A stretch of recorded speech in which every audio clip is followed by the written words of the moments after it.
एक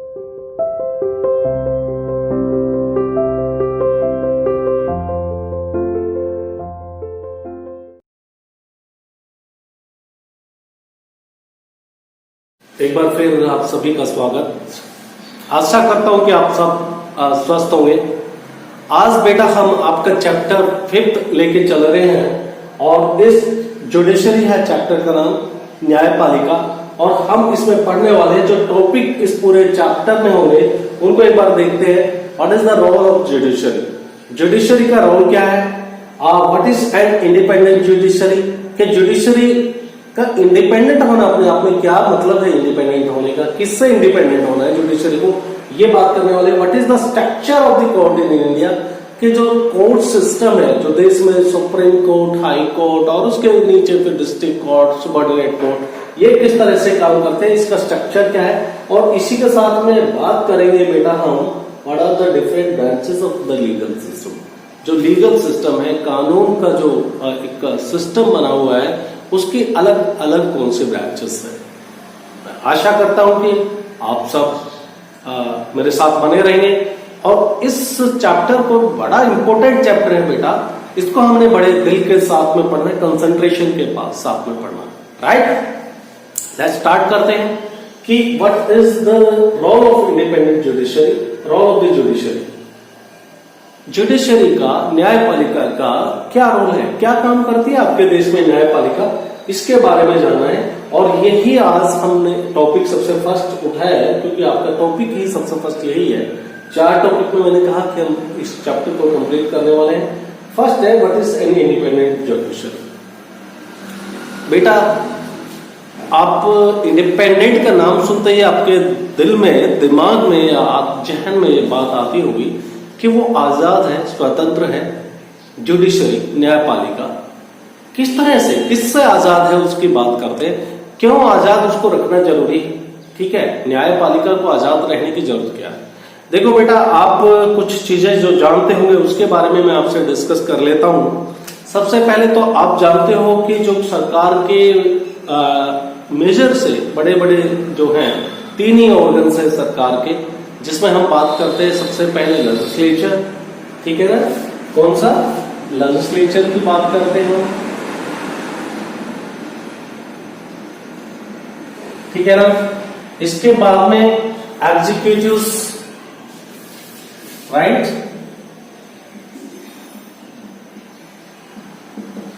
और फिर देन आपकी जुडिशरी आती है। यानी कि 3 सरकार के ऑर्गन्स हैं। लेजिस्लेचर्स को, जिसका काम देश के कानून बनाना है, देश के लिए कानून बनाना है, उसका काम लेजिस्लेचर करती है। विधायिका हिंदी के अंदर उसको कहते हैं। और कॉन्स्टिट्यूशन ने ये अधिकार देश की पार्लियामेंट के पास दिया है। पूरे देश के लिए कानून बनाने का काम देश की पार्लियामेंट करती है, संसद करती है। और राज्य के अंदर जैसे हरियाणा के लिए कानून बनाने हैं कुछ मामलों में, जो हरियाणा स्टेट लिस्ट के अंदर आते हैं, बाद में हम बात करने वाले हैं स्टेट लिस्ट क्या है, कंकरेंट लिस्ट क्या है, और फिर बात करेंगे हम दूसरे जैसे सेंट्रल लिस्ट है या रेजिडेंटरी पावर्स की। कहने का मतलब राज्य के पास में कॉन्स्टिट्यूशन ने कुछ दिया है कि इन सब्जेक्ट के ऊपर, इन मैटर्स के ऊपर आप कानून बना सकते हो। तो कॉन्स्टिट्यूशन में कुल कहने का मतलब यह है, कॉन्स्टिट्यूशन के अंदर कानून, देश के लिए कानून बनाने का काम पूरे देश के लिए संसद को दिया है, और रिस्पेक्टिव स्टेट में हर स्टेट के विधायिका को दिया है, विधान पालिका को दिया है, लेजिस्लेचर को दिया है। तो ये कानून बनाती है।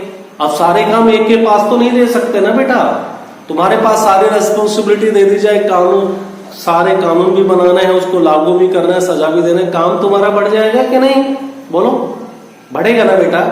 तो इसी तरह हम नहीं चाहते थे कि आपकी पार्लियामेंट के पास में बहुत सारी रेस्पॉन्सिबिलिटी हो और एक ही इंसान के पास या एक ग्रुप ऑफ पीपल के पास में बुरी तरह से सारे अधिकार होंगे तो उसका मिसयूज भी तो करेगा। इसलिए हमने क्या किया, हमारे कॉन्स्टिट्यूशन फ्रेमर्स ने, जो संविधान को बनाने वाले थे बेटा, उन्होंने अलग अलग डिवाइड कर दी पावर कि भाई ठीक है, पार्लियामेंट देश के लिए कानून बनाएगी, संसद का काम, पार्लियामेंट को हिंदी में हम संसद बोलते हैं, ठीक है बेटा, संसद का काम देश के लिए कानून बनाना है, और जो पार्लियामेंट के मेंबर्स है, मैं बार बार आपको कह रहा हूं, उन मेंबर्स में से अगर बात करें तो जैसे कि टोटल हम फिर चर्चा कर लेते हैं, 543 मेंबर्स होते हैं पार्लियामेंट के ना, लोकसभा के मेंबर्स की बात कर रहा हूं मैं। ये कितने मेंबर हुए? 543। तो ये सारे मेंबर्स में से कुछ group of member of parliament, MPs, क्या करेंगे? एमपीज ये बेटा सरकार बनाएंगे।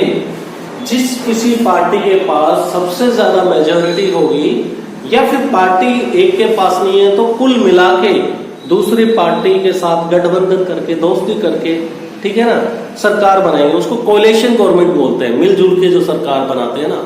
अब ये जो मेंबर्स होंगे उनको कितना होना चाहिए सरकार बनाने के लिए? ये तो कोई भी बोलेगा भाई मेरे को भी देश में सरकार बनानी है, तो उसके लिए कुछ तो होगा ना बेटा, क्राइटेरिया, पैरामीटर्स, तो मापदंड तो होंगे। तो इसका हाफ चाहिए, हाफ प्लस 1 चाहिए, तो हाफ हो जाता है इसका 271 और प्लस 1 करते हैं 272 मेंबर्स हमको चाहिए सर देश में सरकार बनाने के लिए। अब ये जो 272 मेंबर्स में भी हम कुछ मेंबर्स आ रहे हो तो हम मंत्री नहीं बना सकते, तो प्राइम मिनिस्टर क्या करते हैं, इनमें से जो मेंबर्स है 272, पहले तो जो भी पार्टी है उसका एक नेता चुना जाएगा, वो प्राइम मिनिस्टर बनेगा, और प्राइम मिनिस्टर फिर अपने मिनिस्टर्स को चुनेगा। भाई प्राइम मिनिस्टर भी तो सारा काम नहीं कर सकता ना, तो वो जो मिनिस्टर्स है उनके पास अलग अलग रेस्पॉन्सिबिलिटी होगी। अब ये प्राइम मिनिस्टर यानी कि council of minister headed by the prime minister, ये सब क्या कहलाएंगे? एग्जीक्यूटिव्स कहलाएंगे, पॉलिटिकल एग्जीक्यूटिव्स। क्या कहलाएंगे बेटा? Political executives, right. देश के अंदर जो कानून आपके पार्लियामेंट ने बनाया, सारे मेंबर्स ने मिलकर बनाया, ठीक है ना, लोकसभा के मेंबर साथ में राज्यसभा के मेंबर दोनों मिलकर बनाते हैं कानून देश के लिए। राज्यसभा में कितने मेंबर्स हैं? 245, मैक्सिमम 250 तक हो सकते हैं, लेकिन हम तो बात करेंगे जितने आज के दिन है। कॉन्स्टिट्यूशन कहता है कि 250 तक हो सकते हैं। तो ये पहले मान लो कोई भी, या तो राज्यसभा या लोकसभा में कोई भी पहले बिल जाता है। जब तक देश में कानून नहीं बनता है बेटा, उस पोजीशन में उसको बिल कहा जाता है। तो लोकसभा में कंसर्न्ड मिनिस्टर, अलग अलग मंत्रालय होते हैं, कोई विदेश मंत्रालय को संभालेगा, कोई कैबिनेट मिनिस्टर, कोई जो आपके इकोनॉमी को देखेगा, फाइनेंस मिनिस्टर होगा, कोई इंडस्ट्रीज को देखेगा। तो ऐसे अलग अलग डिफरेंट मिनिस्ट्रीज होती है, और जिस मिनिस्ट्री से रिलेटेड जो कानून बनाना है वो अपना एक कानून बिल लेकर आएंगे। पहले लोकसभा में भी लेके आ सकते हैं, राज्यसभा में भी। कौन सा राज्यसभा में नहीं ले जा सकते उसके बारे में बात करेंगे। फाइनेंस मैटर से रिलेटेड, पैसे से वाला पहले लोकसभा में ही लेके जाते हैं।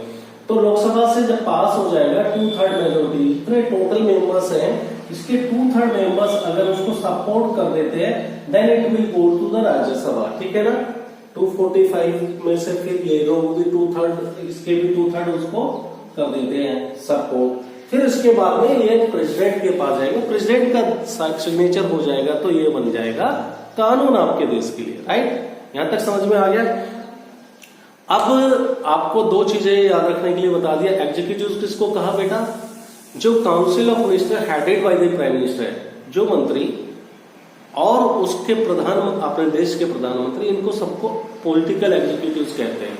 अब ये जो आपकी लोकसभा ने कोई कानून बनाया है, ठीक है ना, वो कानून को लागू करना इनका पॉलिटिकल एग्जीक्यूटिव्स का भी काम है, और कुछ परमानेंट एग्जीक्यूटिव्स भी होते हैं, उसके बारे में बात कर लेंगे हम। आप भी पढ़ के मेरे को बताओ परमानेंट एग्जीक्यूटिव्स कौन होते हैं, ठीक है।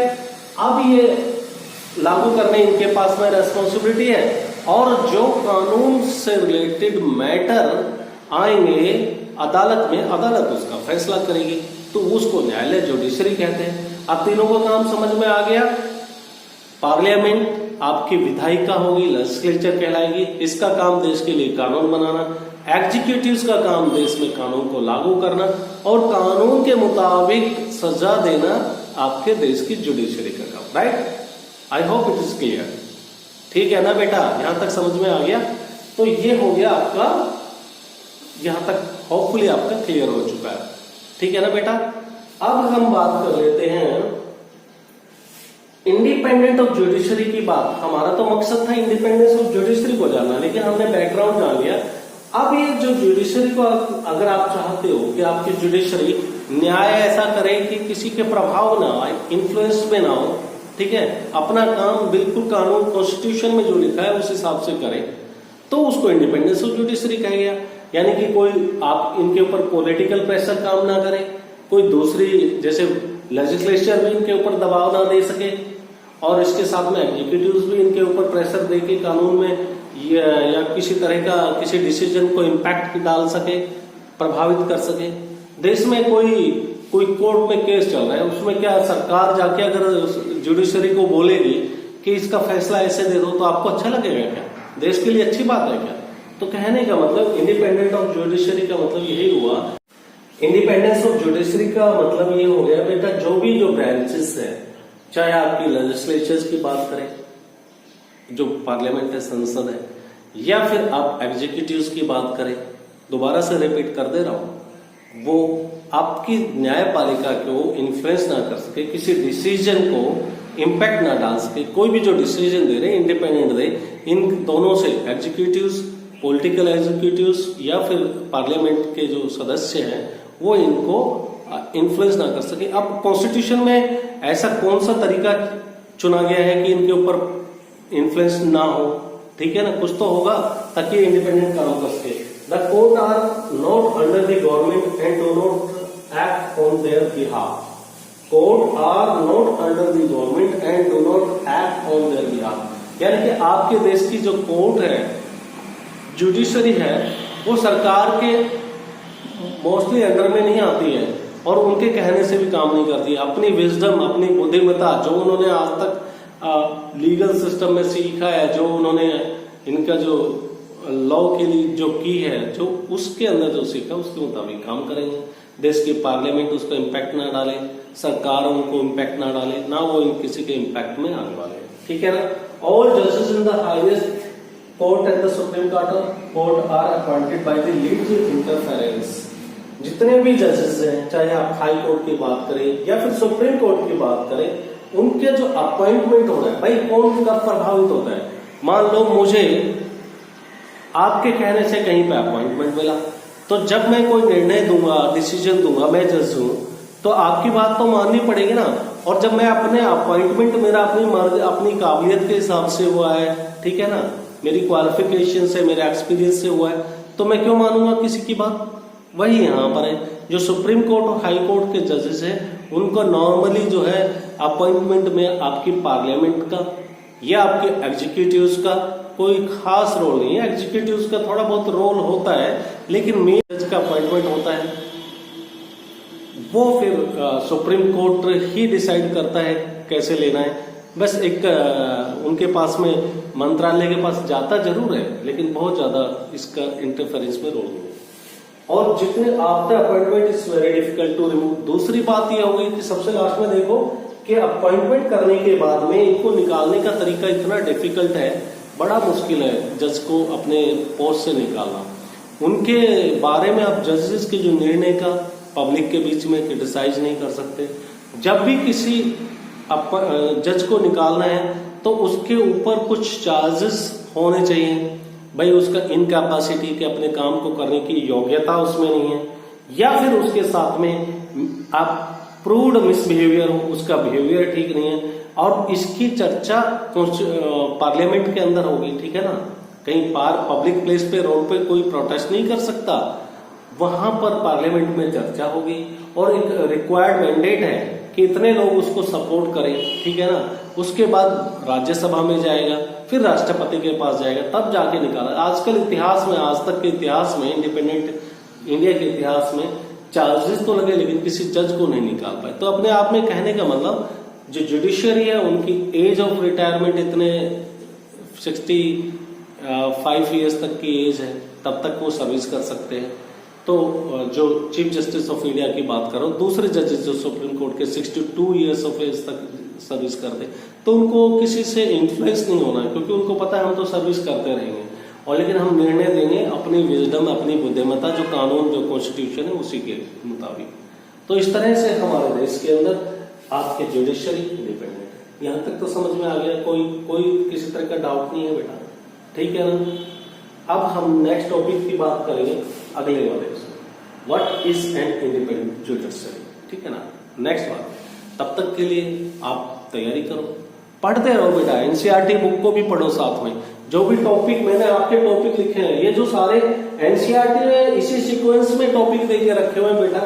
अगर आप जुडिशरी वाले चैप्टर को खोलोगे तो सबसे पहले रोल ऑफ द जुडिशरी आपके पास आएगा, फिर इंडिपेंडेंट जुडिशरी आएगा, what is the structure of the court of India आएगा, फिर उसके बाद में what are the different branches of the legal system आएगा, उसमें पीआईएल आएगा, इंपॉर्टेंस ऑफ द जुडिशरी आएगा। तो आप अपने बुक के साथ में चलो बेटा, ठीक है ना।